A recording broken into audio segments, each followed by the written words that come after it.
Sir, આજકાલ outdoor રમતો ઓછી થતી જાય છે, તો એને વધારવા માટે આપણે શું કરવું જોઈએ?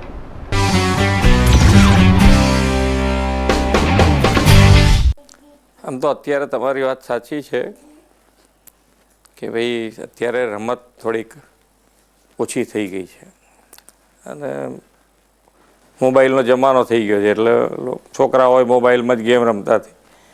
માન્ય નરેન્દ્રભાઈએ આનો ઉપાય કરી નાખ્યો છે કે ખેલ મહાકુંભ એ ગુજરાત રાજ્યમાં શરૂ કર્યું અને આ છોકરાઓ બધા મેદાનમાં રમતા થાય એનો મોટા પાયે આનું આયોજન કર્યું. એટલે હવે પાછું બધું ધીમે ધીમે છોકરાઓ મેદાનમાં આવવાનું શરૂ થયું છે અને ગુજરાત પણ એમાં ખૂબ સારું અત્યારે નરેન્દ્રભાઈએ તો આનું આ કોન્સેપ્ટ અત્યારે ઇન્ડિયા લેવલે ખેલે ઇન્ડિયા તરીકે આખો શરૂ કર્યું છે. એટલે જેટલા બને એટલા છોકરાઓ ગ્રાઉન્ડ ઉપર રમતા થાય એનો પ્રયત્ન કરી રહ્યા છે.